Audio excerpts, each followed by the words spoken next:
What is going on, everybody? What's cracking? Here we are for the Wednesday show.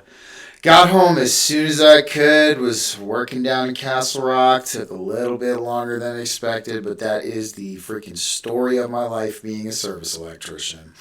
So, couple things I want to get off real quick. Number one, we're going to be having a guest tomorrow night. Christopher Ritchie, he's been a good friend of mine for a while. He's an entrepreneur. He runs his own business. He's a huge health and fitness advocate, just like I am.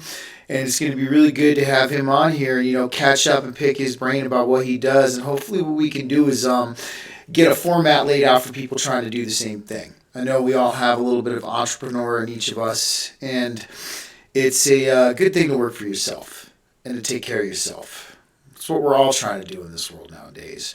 Escape the rat race. Escape the simulation. Escape the reality that holds us captive by debt. So, another thing too, we got Ben coming up on Friday. Still going on. Actually was pretty grateful I got a chance to catch his live Q&A on my lunch break today. Kind of threw a couple questions out I was saving for the podcast, but like to hear him speak on it now. So that's really going to be great, guys. Again, I will be streaming it on the YouTube channel. Rumble does not think I am good enough to live stream on them yet. It'll be 12 p.m. Mountain Time, 2 p.m. Eastern, 1 p.m. Central, and 11 a.m. Pacific Time for the official Suspicious Observers podcast here on BGcast.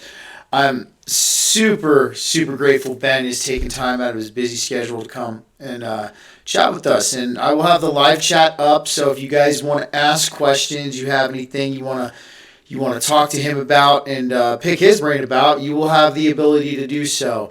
I can tell you, I've watched a lot of his playlists. I've watched a lot of his videos, and I've even sat down and rewatched some this week just to get prepared.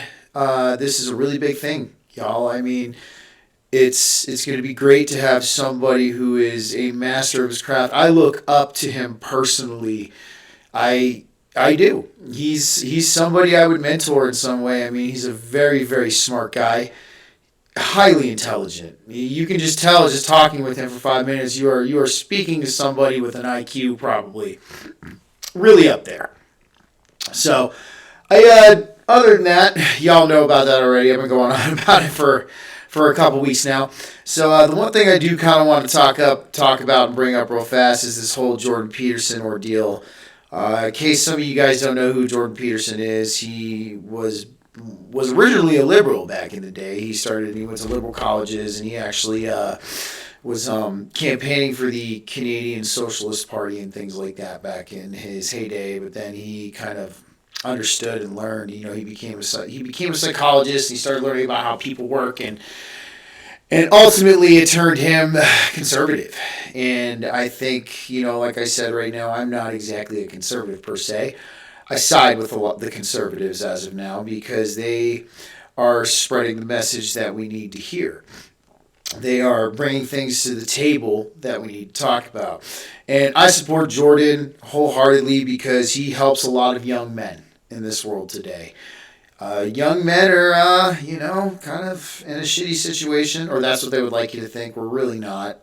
They just like to depict that. Everything is staged. We've talked about this. So let's go ahead and let's pull up real quick. I'm going to pull up this website on Jordan Peterson. So this morning, Jeremy at the Quartering was talking about he was getting sent to this re-education camp. So I got it on National Post right now.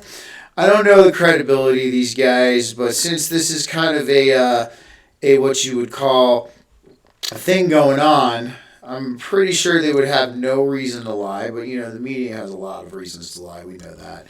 So Jordan Peterson, I will risk my license to escape social media re-education. The Ontario College of Psychologists wants to retrain me to behave properly, and this should concern everyone. And I agree. I wholeheartedly agree with that statement. This should really concern everyone because it's a red flag, y'all. And this is what I'm talking about. I was actually talking with Chris this morning. We caught up on a phone call. The veil is up, y'all. It is. The veil's up. It's if you're willing to see it at this point. And there's still a lot of people who are not willing to see it. There's still a lot of people who think governments are for the benefit of us and not for the benefit of themselves. There's a lot of people still buying into this, which is why I really do hope, like I talked about on the Monday show with Joe, that something does occur to rip some of that 4-foot splinter out for everybody. I think we are getting trolled into an awakening at this point. It's completely obvious. This should be a red flag to pay attention to, that they want to re-educate this man because of what he does. So, let's dig into it just a little bit more here. It's like, the amount of freaking red flags, dude, and just everybody is just like, oh, that's completely normal. It's totally fine. There's no fire in my house, even though the roof is caving in. The practice of psychology in Ontario and in many other North American and Western jurisdictions is subject to regulation by professional colleges. This is why I'm glad I don't live in Canada. I hate to say it, guys. I don't like to blanket judgment people. I know there's probably some good freedom-loving Canadians out there, but a lot of the Canadians I've ran into are pedestal socialists. They tout their country as being so great and this, yet, and they scoff at us because we want our freedoms and stuff like that. How is your country so goddamn great, and then you're going to scoff at us because we like our freedoms? I don't completely understand that. So it's regulated by professional colleges, essentially governmental organizations with a mandate to protect the public from misconduct. Okay? How is this misconduct? This is what I'm talking about, y'all. Like, I can't even understand that. Anyone, anywhere in the world can levy a complaint to these regulatory bodies for any reason, regardless of whether the complainant has had any direct contact with the professional in question. So, this is just, the Ontario College of Psychologists has levied a multitude of such lawsuits against me since my rise to public prominence 6 years ago. These have multiplied as of late and now number more than a dozen. This may seem like a lot, and where there's smoke, there's fire, or so people think. But I might point out that it is difficult to communicate with as many people as I do and say anything of substance without rubbing a few of them at least the wrong way every now and then. So that to me right there, okay, let me turn the mic down just a hair, y'all. All right, cool. So that right there to me, this is kind of where, I almost like to facepalm a little bit, y'all, because anybody with a lick of common sense, anybody with a lick of critical thinking can look at this scenario and be like, there's a huge freaking problem here. There is. Even look at, we'll even talk about Andrew Tate on this too, because, Andrew Tate and Jordan Peterson are kind of in a similar field. Two different methods, per se. Tate is not a psychologist by any means, but two different methods of relaying the same message, essentially. And, these people are destroying the narrative. They're destroying their narrative, and they cannot stand that. They're empowering young men. And right now, young men, I hate to say it too, because of the wokeism crowd, young white men especially, are under fire. And this makes absolutely no sense. I am not going to get into the whole hypocrisy behind the woke right now. I'm not about that. We can do that on another podcast, because it does drive me a little bit nuts. But then again, the path I'm on, path of awakening, spiritual journey, I try not to play attachment with that kind of stuff, and yes, I laugh at the irony. Who doesn't? It's fucking hilarious. All right, so let's keep going here. Let's bring Mr. Peterson's article back up, and let's see what he says here. For my crimes, I have been sentenced to a course of mandatory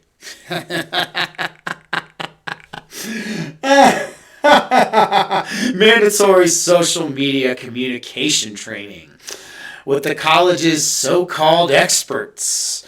Although social media communication training is not a scientific and certainly not a clinical specialty of any standing, I am to do this at my own expense. Some $100. They want him to pay for it too.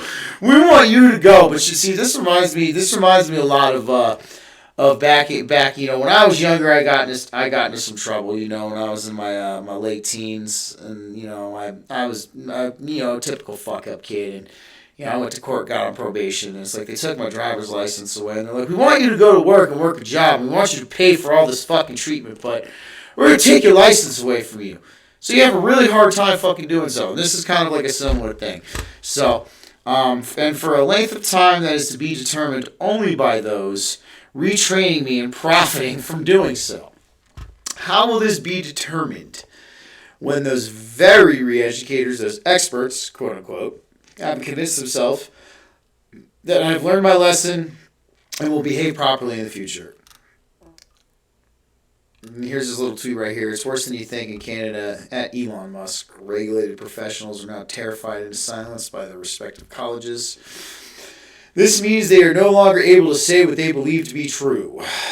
You know, if you agree, Jordan, you have not been unprofessional. You have not. Oh my God, dude.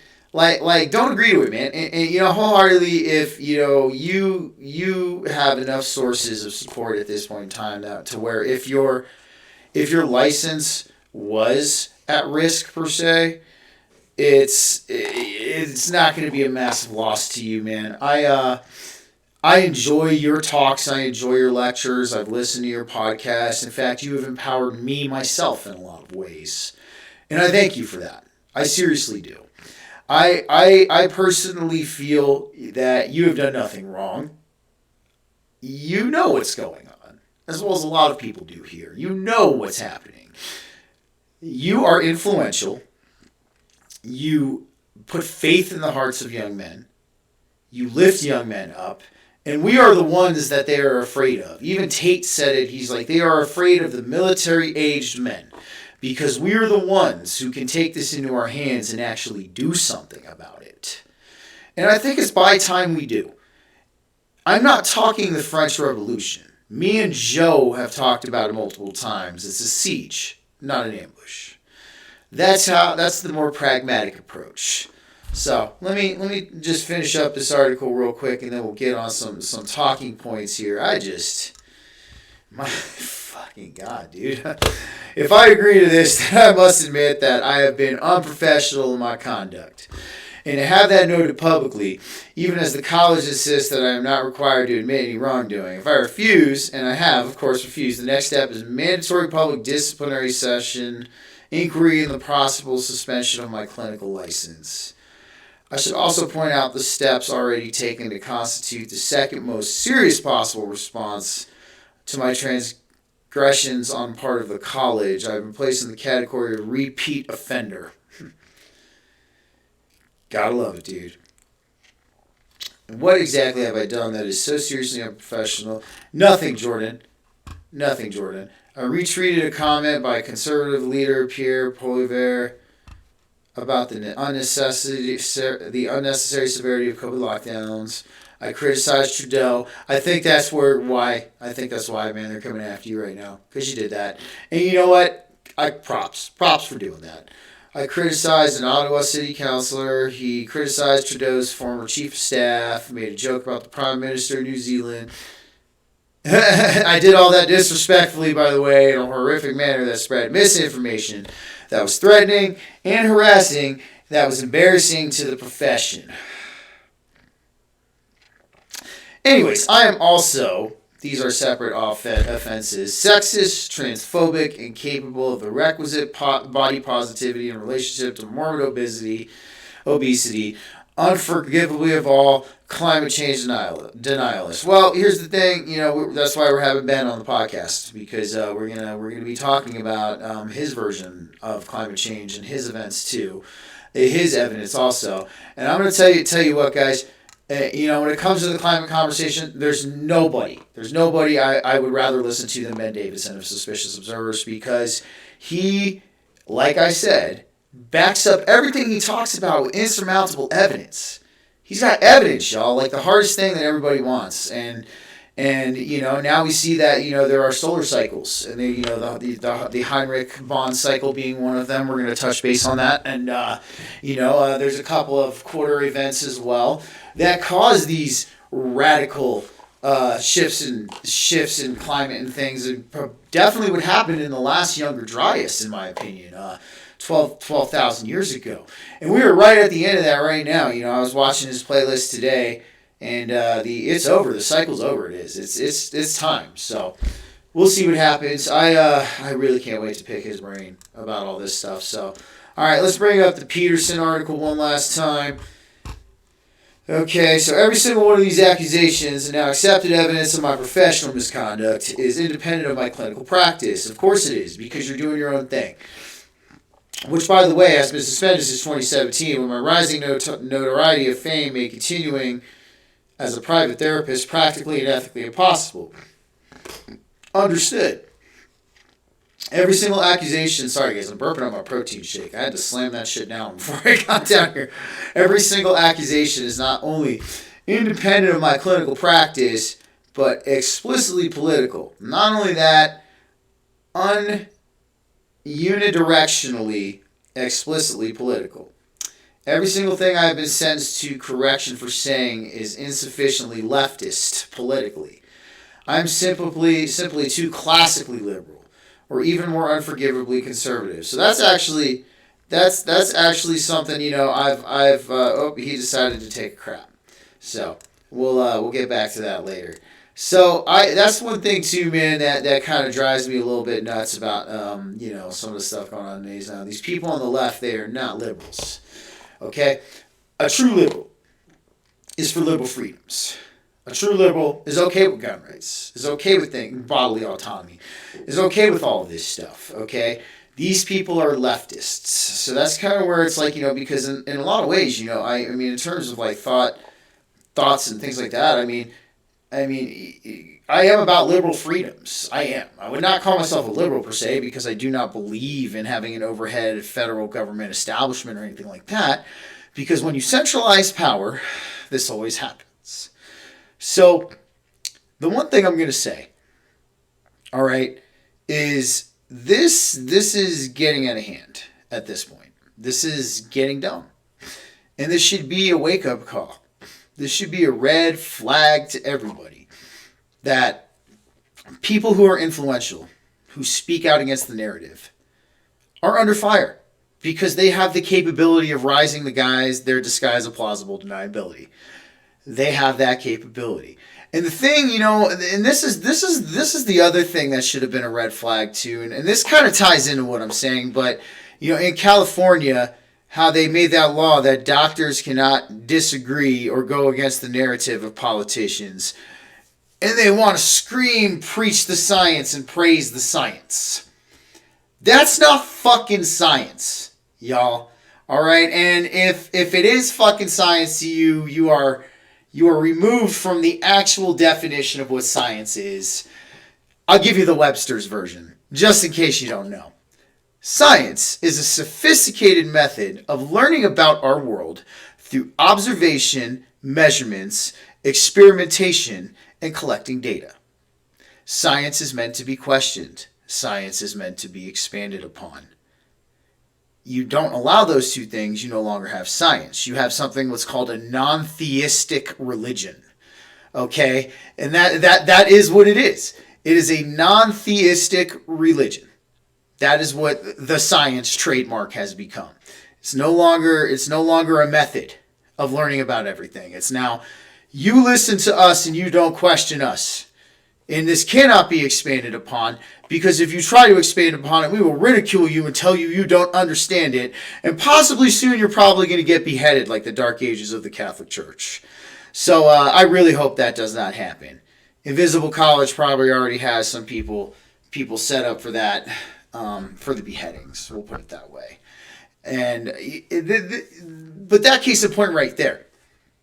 You have a law telling medical practitioners that you cannot disagree with politicians or any of the mandates or anything like that. You can't disagree. Like, come on, y'all. When are we gonna understand that this is not cool? This is unacceptable. All right, that now doctors can't even really be doctors anymore. They have to be doctor slash politicians, or they got to be humping on the bubble of the leftist party and all that stuff. So, I mean, even case in point with Jordan Peterson, even case in point with Andrew Tate, and even just the stuff I'm talking about. This I and that's where it's like it gets me. This is the one of the things that kind of gets me. Like I've learned that all life is precious. It truly is, and certain people are at certain stages of their development, spiritually, morally, and ethically, and things like that. However, this kind of shit grinds my gears. Being 100% honest about this, like people just buying into it. I mean, even George Carlin, it's a big club and you ain't in it, but you're acting like you're in it. And this is the thing, guys. Okay, people like Jordan, people like Andrew, are really trying to help people. They are. Okay, and the fact of the matter is, you should look at why they're so hell bent on silencing them. So freaking hell bent, dude. And it's like people have forgotten how governments work. And because everybody is America. America was supposed to be different. I'll meet you halfway and maybe say I can agree with that. It was supposed to be different, but here's the thing: when you have the few in charge of the many, you have something called psychological gravitation and psychological schemas. All right, in human nature, indeed. All right, remember, kids, that just because you elect somebody into a position of power does not mean they're automatically a good person and they're absolved of all of their issues and of human nature. I think that's something that the American people just need to fucking stop. I mean, I look at it every 4 fucking years with the election, y'all. I watch all of my people commit insanity. Play the insanity game. Freaking doing the same thing over and over again, expecting different fucking results. And guess what? You never get a different result. You never get the person you want. You never get the ideals you want. You never get the laws and orders that you want from them or the changes. Okay, it is a game, y'all. It's a show. It is political theater. Frank Zappa said it best. Politics is the entertainment division of the military-industrial complex. Okay, both parties have the same fucking CIA advisors. Okay, and Kennedy should have did away with them when he could have. And Ken, I swear, dude, quote me on this: Bush Senior was involved in that shooting, and I'd place my fucking money on that.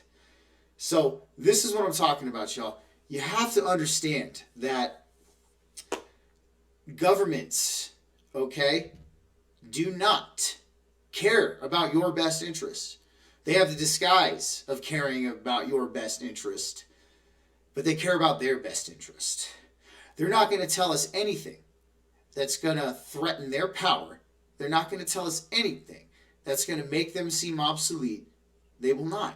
Why do you think they haven't admitted the existence of, so I'll just go with the regular term because I don't know what to call them at this point, but extraterrestrials. Okay, why do they drip feeding and doing all this shit too, bro? Is because they want to keep you on the edge of your seat, and they're not really going to tell you about everything because, all right, let's put it this way: let's say there is a galactic government out there, and our universe is teeming with life, which I know it is, but I'll say I believe it is for this case of this video. And we all find out about that. Everything down here starts to look like that. It's very, very, very pitchy. It's starting to look like that, dude. And then we're going to be like, why the fuck are we listening to y'all when we could be doing that? You see what I'm saying? This is just, and another thing too, man. I'm bringing up one more time. If I had an evil agenda and I wanted people to follow it, am I really going to describe it and phrase it as an evil agenda? Absolutely not. I am going to make it seem like It is for the good of all mankind. It is for the good of everybody. You are helping out your fellow neighbor by putting on this muzzle and getting this chemical fucking concoction that we just fucking threw together in like 3 fucking weeks and told you it was going to be 99.6% effective. Nice work, Invisible College. Good job. But, you know, your plans backfired on you. They fucking did severely. And this is just where I'm at with it at this point. You know, I try not to get frustrated with my fellow people. I try not to get upset with my fellow people about this stuff. But it's like, come the fuck on, y'all. It's obvious now. Okay?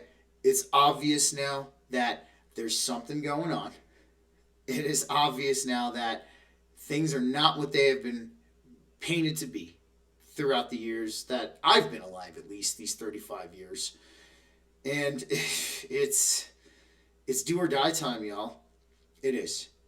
So I really would like everybody who's taking the time to listen to me right now and who enjoys the Saturday show, Zero Tap, just use your discernment, y'all. Use it. Don't look at what they're saying in the news at face fucking value and believe it. If you're that damn curious about it, do your own research. And I mean third party. Don't use the news website that you were just watching to look up the topic. Third party. You know, I mean, when the COOF came around, I had to borrow that.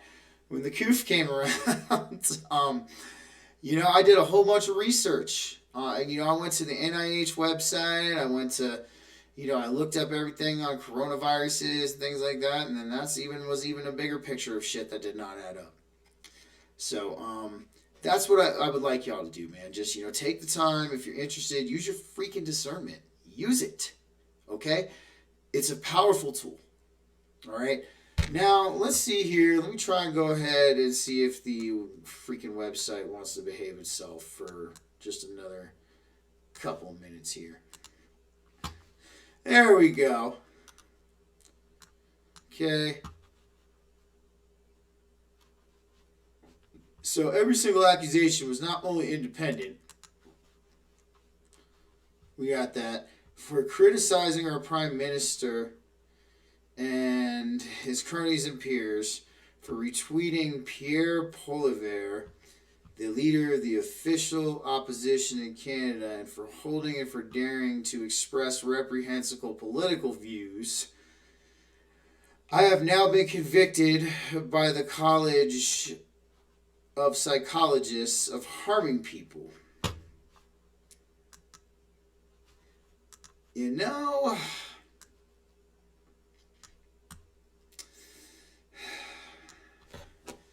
gotta love this, guys.